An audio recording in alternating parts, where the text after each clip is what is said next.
The swimming pool, Oakmont High's swimming pool, was Olympic-sized, state-of-the-art, and completely off-limits after 6 p.m. The team Chloe made the swim team as a freshman, which was rare. She was fast, dedicated, and fearless in the water. Coach Martinez saw potential, maybe even scholarship potential. Practice is 5 to 6 p.m. sharp, Coach told her on the first day. We lock the pool at 6:15, no exceptions. No one swims alone ever. What about morning practice? Chloe asked. Coach's expression darkened. We don't do morning practice anymore. Just evenings. And remember, out by 6. The other swimmers were friendly but serious. They treated swimming like a religion. During her first week, Chloe noticed something strange. Every day at 5:55 p.m., everyone would glance at the clock nervously. At 6 o'clock exactly, they'd scramble out of the pool like it was filled with acid. Why does everyone rush out? She asked her teammate, Dave and Dot. He looked uncomfortable. Coach's rules. Don't question it. The night she stayed 3 weeks in, Chloe was perfecting her butterfly stroke. She was so focused she didn't hear Coach calling everyone out. Didn't notice the lights dimming. Didn't see her teammates leaving. When she finally stopped and looked up, the pool area was empty. The clock read 6:07 p.m. Hello? Her voice echoed off the tiles. The overhead lights were mostly off now, just the underwater pool lights glowing blue-green. Chloe pulled herself out and grabbed her towel. The locker room door was across the pool deck, maybe 30 feet away. That's when she heard the splash. She turned. The water in lane 4 rippled like someone had just dove in. But she was alone. Devon? Is that you? Maybe someone stayed to prank her. Another splash. Lane 3 this time. Then lane 2. Something was moving through the water, swimming from lane to lane. But she couldn't see anything, just the disturbances in the water. Chloe backed toward the locker room. The splashing grew more violent. All 6 lanes now churning like something was thrashing beneath the surface. She ran, made it to the locker room door, and pulled. Locked behind her. Something emerged from the pool. She heard it, the wet slap of feet on tile. Heavy breathing. The smell of chlorine and something else. Something rotten. Chloe turned slowly. A girl stood by the pool. Dripping wet, pale blue skin. Eyes clouded white like cataracts. She wore an old-fashioned swimsuit from decades ago. Her mouth opened, and water poured out as she tried to speak. Help me. The story. Chloe pressed against the door. Who are you? Sarah Bennett. More water spilled from the girl's mouth. 1985. I drowned. They left me. That's impossible. Someone would have found you. The ghost shook her head. Water dripped from her hair in steady streams that defied gravity, flowing upward back toward the pool. Bottom, drained, stuck, screamed. No one heard. Chloe remembered the large drain at the deep end. 12 feet down. You got trapped in the drain? Hair. Caught. Panic. Breathe. Couldn't. Sarah took a step forward. Her movements were wrong, jerky, like she was still underwater. Every night, I swim looking for help, but no one stays. I'm sorry. I'm so sorry that happened to you, but I can't help you now. I know. Sarah's voice became clearer, steadier. I know I'm dead, but my body is still down there, in the filtration system, behind the walls. They never found me. Reported missing. Case closed. But I'm still here, stuck. Can't leave until someone knows. The pool behind Sarah began to bubble violently. More figures rose from the water. A boy in swim trunks from the 70s, a man in an old diving suit, a small child in water wings. We're all here, Sarah said. Everyone who died in this pool. 7 of us, trapped, forgotten. The deep end Chloe's mind raced. 7 people? How did no one notice 7 drownings? Different years, different decades, accidents, equipment failures. 1 every 10 years or so. They cover it up. Bad for the school's reputation. The boy in swim trunks spoke now, his voice gurgling. I'm Marcus. 1974. Practice alone. Heart attack. Sank to the bottom. They found me the next morning, said I snuck in after hours. Blamed me. The child spoke next, her voice tiny. I'm Emma, 1991. Summer swim lessons. Instructor looked away. I slipped under. Too small to see. 1 by 1, they shared their stories. Each death preventable. Each covered up or explained away. And all of them trapped here, swimming eternally, unable to rest. What do you want from me? Chloe asked. Sarah pointed to the deep end. Proof. Our bodies. Still in the filtration system behind the pool. If you can show the world, expose the truth, maybe we can finally leave. I can't go down there. I'll drown, too. Not tonight, tomorrow, daylight, bring others, witnesses, a camera. Sarah's form began to flicker. We can't hold on much longer. The pool is scheduled for renovation next month. They'll destroy the evidence. Please. All 7 ghosts were fading now, being pulled back into the water. Their voices overlapped. Please. Remember us. Tell them. We existed. They vanished. The pool became still and silent. The locker room door clicked open behind Chloe. The next day Chloe went straight to Coach Martinez's office in the morning. I stayed past 6 yesterday, she said. I saw them. The people who drowned here. Coach's face went white. Get out. 7 people. Sarah Bennett, Marcus, stop. Coach stood up, shaking. You don't know what you're talking about. Then why are you scared? Why do we never swim after 6? Why does this pool have so many accidents in its history? Coach sat down heavily. For a long moment he said nothing. Then my brother drowned here. 1998. I was the one who found him. He was practicing alone after hours. Got his leg caught in the pool cover mechanism. They told me it was his fault for being here. Closed the case.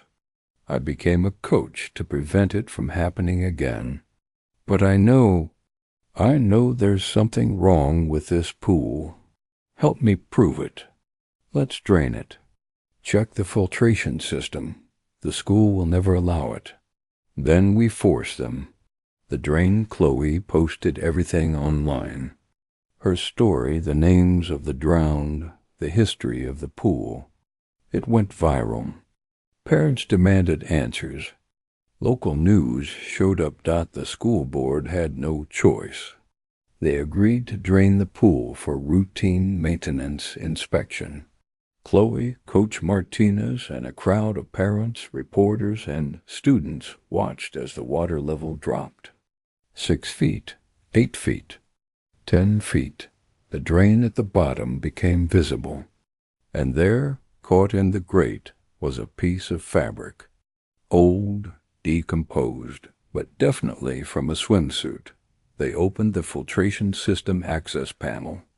Behind the walls, in the pipes and machinery, they found them, 7 bodies, in various states of decay, some just bones, some preserved by the chemicals.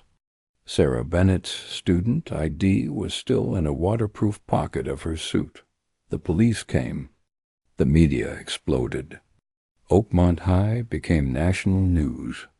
Investigations revealed decades of negligence, cover-ups, and safety violations. The pool was permanently closed, then demolished. Piece the night before the demolition, Chloe returned to the empty pool deck. The water was gone, just a concrete pit now. She felt them there, not visible, but present. 7 spirits finally free. "Thank you," Sarah's voice whispered on the wind. "We can go now. We can rest." Chloe watched as 7 lights, tiny, soft, like fireflies, rose from the empty pool and drifted upward into the night sky. Higher and higher until they disappeared among the stars. The pool was demolished the next day. They built a memorial garden in its place. 7 trees, 1 for each person lost. Plaques with their names, their stories. The truth finally told. Chloe finished the season training at a different school's pool. She went on to win a scholarship, became a competitive swimmer, but she never forgot, and she never ever swam alone. The classroom that remembers Lincoln High School had always been proud of its history. The building was constructed in 1952, and since then it had graduated thousands of students. But there was one classroom nobody liked to talk about. The first day Marina transferred to the new school mid-year. The 15-year-old girl thought moving from a small town to the city would be an adventure. On her first day, the vice principal walked her through hallways that smelled of old linoleum and chalk. "Your class is 9B, the vice principal smiled.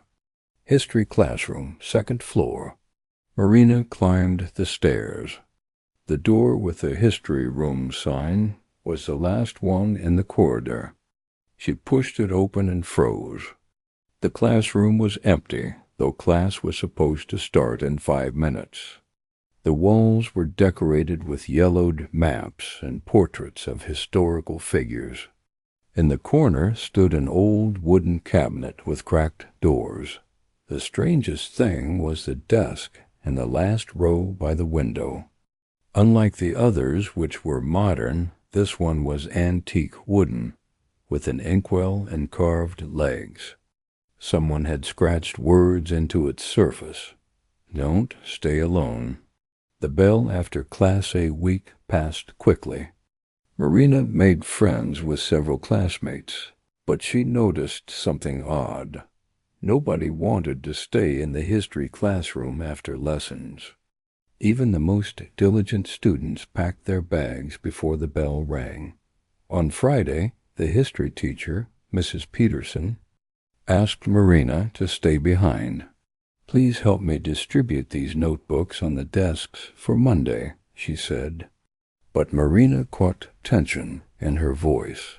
"Okay," the girl answered. Mrs. Peterson nodded, quickly grabbed her bag, and left. Marina was alone. The school was almost empty. She could only hear distant voices of janitors and creaking doors. The girl started placing notebooks on desks.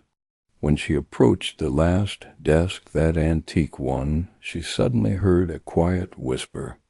The words were unclear, as if someone was speaking through water.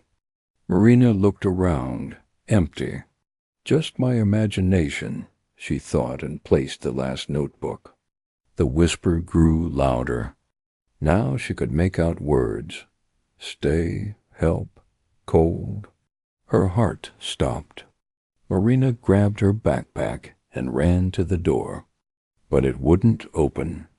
The handle turned, but the door stayed shut, as if jammed. "This isn't funny," she yelled, trying to overcome her panic. Something knocked behind her. Marina turned around. The doors of the old cabinet were slowly opening. In the darkness inside, she saw a face, a pale girl about 10 years old, with empty eyes and a smile that was too wide. "You can see me," the girl whispered. "Finally someone sees me." The story Marina pressed her back against the door. The ghost slowly floated out of the cabinet. Her figure flickered like an image on an old TV with bad reception. "Don't be afraid," said the ghost, but her voice sounded like it came from a well. "I'm Lily. I need help." "What? What do you want?" Marina barely managed to say. "To tell. Someone has to hear." The ghost floated closer, and Marina felt piercing cold. "It was 30 years ago. I was in 3rd grade.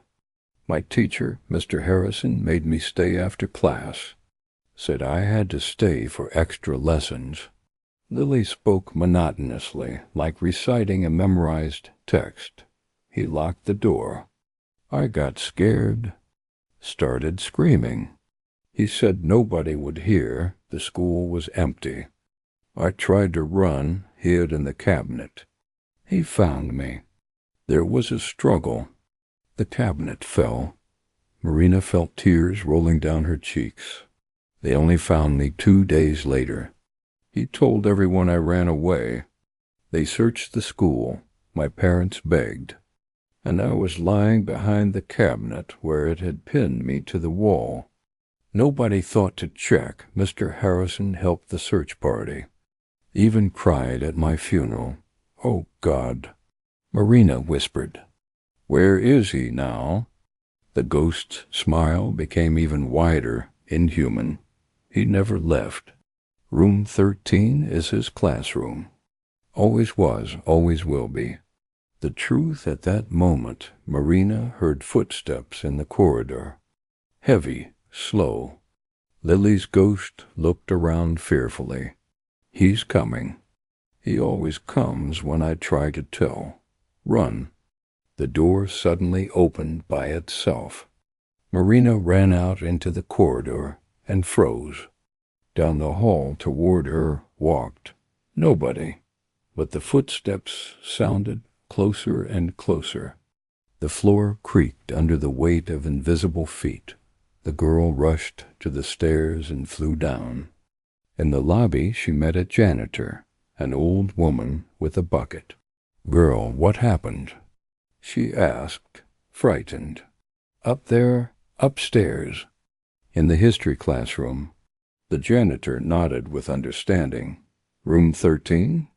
Again?" she sighed. "I've worked here 40 years. I know everything about that place. I knew little Lily personally. She was small, cheerful. And then, they say Mr. Harrison retired first and died a year later. Heart attack. But I saw his eyes after that incident. He knew. Why didn't anyone say anything? Why hasn't anything been done?" The janitor shook her head. "They did say. To the principal, to the police. Even called a priest. But the school is a government building. Officially, there's nothing here. And the children sometimes see, sometimes hear. That's why they try not to use that classroom after hours. But sometimes they forget to warn new teachers or new students." The next week Marina didn't sleep all weekend. On Monday she came to school with a plan. During history class she raised her hand. "Mrs. Peterson, why is our classroom called Room 13? The school doesn't have that numbering system." The class fell silent. The teacher turned pale. An old name. They remembered the classrooms, and what happened here 30 years ago. The silence became ringing. Classmates stared at Marina in shock. Mrs. Peterson dropped her chalk. "How do you—" she began, but then straightened up. "After class, Marina." When everyone left, the teacher closed the door and sat across from the girl. "You saw her, didn't you?" she asked quietly. "Lily?" Marina nodded. "Me too. 13 years ago, when I just started teaching here. I didn't believe it. Thought it was a hallucination from exhaustion. But then I found old newspapers, talked to locals. It's true. The girl disappeared. They found her dead in this room. Mr. Harrison died shortly after retirement, supposedly from his heart. But before his death he told his wife something that made her file for divorce and leave town. Nobody knows what exactly, so what do we do?" Mrs. Peterson stood up and approached the old desk. She ran her hand over the carving. This desk was his, Mr. Harrison's. He treasured it even when all the furniture was replaced. Said it was a family heirloom. After his death, they left the desk here. Strange decision, right? She leaned down and showed Marina something under the desk. There, on the inside, barely visible, was scratched, "Lily H3A. I think," the teacher continued, "he kept it here as a trophy, and when he died, his spirit returned to guard his secret." The final lesson, Marina and Mrs. Peterson developed a plan. On Friday after class they stayed together. They brought an axe from the workshop. "If we destroy the desk," said Marina, "maybe Lily can finally rest." They began chopping the old wood. Each blow echoed through the empty school. Suddenly it became piercingly cold. The air thickened, and then they heard it a roar. Inhuman, full of rage and fear, an invisible force grabbed the axe and tore it from Marina's hands. The tool flew across the classroom and embedded itself in the blackboard. Desks began to shake. Portraits on the walls fell one by one. "Keep going." Mrs. Peterson shouted. They broke the desk with their bare hands, tearing off boards. Under the seat they found something that made them freeze. A child's bracelet with the name Lily, and a small notebook in a pale pink cover. At that moment she appeared Lily, but now not alone. Next to her materialized a man, elderly, his face twisted with rage. He tried to grab Mrs. Peterson, but his hands passed through her, leaving only a trace of cold. "You have nitrogen monoxide, right?" His voice thundered. "This is my place." But Lily approached the broken desk, bent down, and picked up her bracelet. Her figure became brighter, almost real. "Not any more," she said in a childish but firm voice. "They found me. They learned the truth. You can't hold me any more." Light flooded the classroom, though all the lamps were off. Mr. Harrison whimpered. His figure began to disintegrate. And Lily smiled, this time a real warm smile. "Thank you," she whispered and dissolved into the light. Epilogue: the notebook turned out to be Lily's diary. In it she described her fear of the teacher who looked at her strangely and found reasons to keep her after class. The last entry was dated the day of her death. Marina and Mrs. Peterson gave the notebook to the police. The case was reopened. Although Mr. Harrison was dead, his name was officially exposed, clearing Lily's memory from suspicions that she had just run away from home. Lily's parents were found. They had long since moved away, but still remembered. They finally got answers. A new headstone was placed on their daughter's grave with the inscription, Lily Harrison, in loving memory of an innocent angel. Room 13 was closed for renovation. All the old furniture was removed, walls repainted, new desks installed. When it reopened, it became the brightest and warmest room in the school. But Marina sometimes, walking past, heard quiet children's laughter, joyful, free, and she knew that Lily had finally found peace. The basement door Westfield Academy was the kind of school where everyone knew everyone. Small, old-fashioned, with only 200 students spread across 3 floors. But there was one rule everyone followed without question. Never go to the basement. New Kid Jake arrived on a Tuesday in October. 16 years old, wearing his usual hoodie and headphones, he didn't care much about fitting in. His mom got a new job, they moved, and here he was, another school, another group of strangers. During lunch, he sat with a group of kids who seemed friendly enough. They talked about normal stuff, homework, video games, weekend plans. Then Jake noticed something weird. "What's with that door?" he asked, pointing to a gray metal door at the end of the hallway. It had multiple locks and a faded sign that read, "Maintenance authorized personnel only." The table went silent. Everyone exchanged glances. "That's the basement door," said Emma, a girl with red hair. "You don't want to go down there." "Why not?" "Because nobody does," added Marcus, adjusting his glasses nervously. "It's been locked for years. Since before we got here." "But why?" Emma leaned closer and lowered her voice. 4 years ago, a senior named David broke in on a dare. He went down with a flashlight. Came back up 30 minutes later, didn't say a word. Just walked straight out of school. His parents found him that night sitting in his closet, rocking back and forth. He never came back to school. Never spoke again. Jake laughed. "Come on, that's just an urban legend." "Believe what you want," Marcus shrugged. "But everyone who's tried to go down there since has had problems. Nightmares. Panic attacks. One kid transferred schools the next day. The dare Jake didn't believe in ghost stories.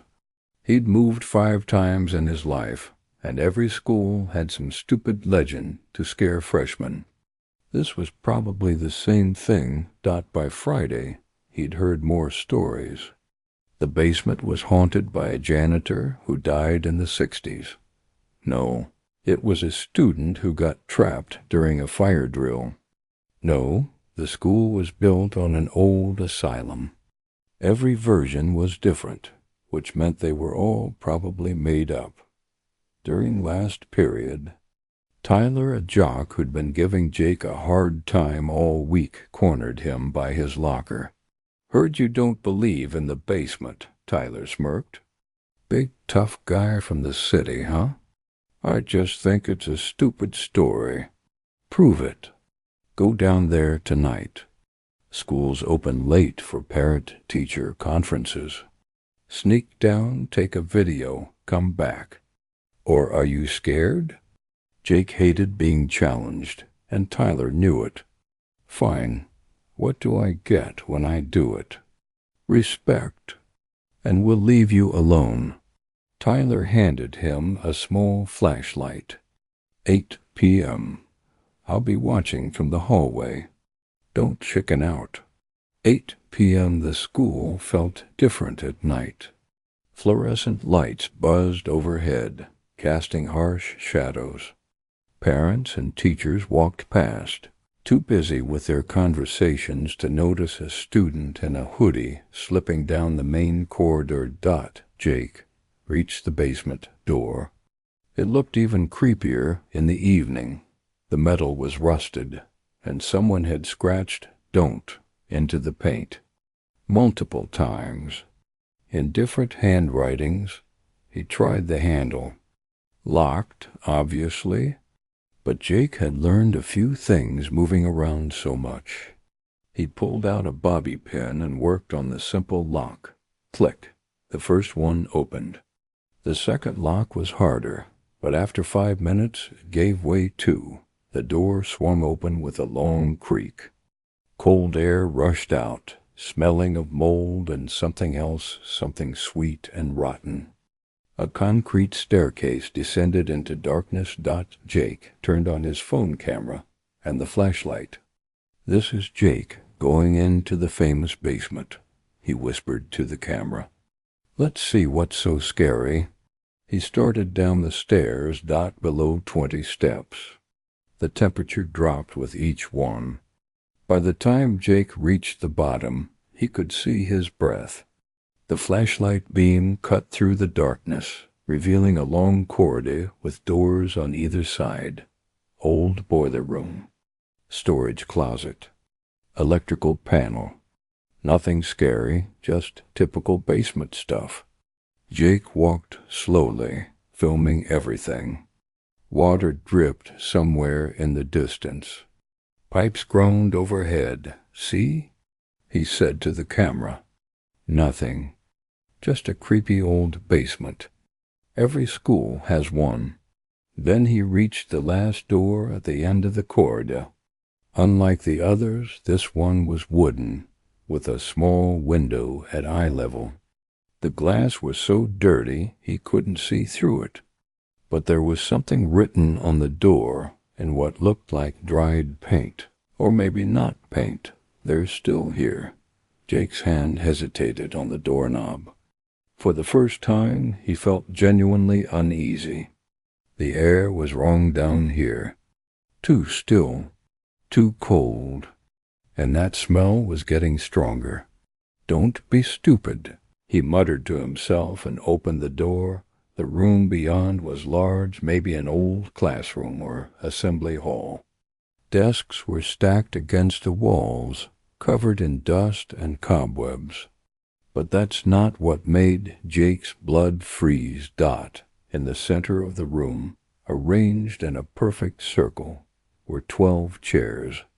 Small chairs, child-sized, and in each chair sat a doll, not cute dolls. Old porcelain dolls with cracked faces and glass eyes that reflected his flashlight.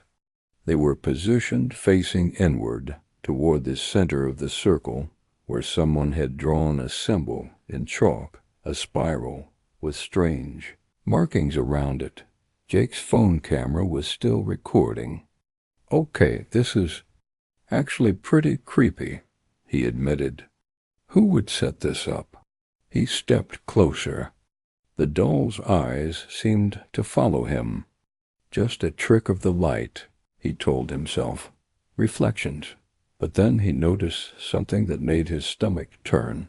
The dolls were wearing clothes. Real clothes. Children's clothes. And each one had a name tag pinned to its chest. David, Sarah, Michael, Emma, Lisa. He read them aloud, his voice shaking. These were names. Real names. He recognized one David. The senior who'd come down here 4 years ago. And then he saw the last chair.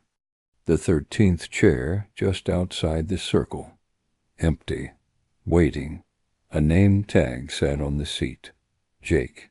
Ron's phone slipped from his hand and clattered to the floor. Camera still recording. Jake stumbled backward.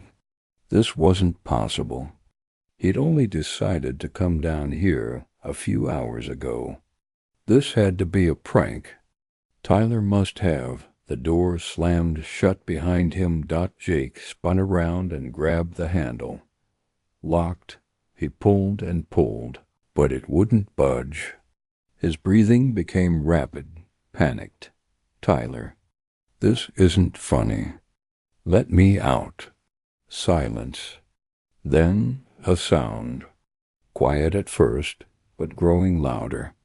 Children singing. A nursery rhyme he didn't recognize, and voices that sounded wrong, too high, too distorted. Come and sit, come and stay, join the circle. Come and play, one by one we waited here, now you've come. Now you're near. Jake grabbed his phone from the floor. The screen was cracked, but the flashlight still worked. He swung the beam around the room, searching for another exit. The singing continued, echoing off the walls. Or was it coming from the dolls? No, that was impossible. He was panicking, hearing things. There had to be a rational explanation. Then one of the dolls moved. Just its head, slowly turning to look directly at him. Its porcelain face cracked wider, the mouth splitting into an impossible smile. No, Jake whispered. No. All 12 dolls turned to face him in unison. The singing grew louder. The empty chair began to rock back and forth on its own. Jake screamed and threw his shoulder against the door, once, twice. On the third hit, the old wood splintered. He squeezed through the gap, leaving skin on the rough edges, and ran behind him. He heard the chairs scraping against the floor. Small footsteps. Laughter that sounded like breaking glass. He raced down the corridor, up the stairs, through the basement door. Kept running through the hallways, past shocked parents and teachers, out the front entrance into the parking lot. He ran until his lungs burned and his legs gave out. After Jake never went back to Westfield Academy.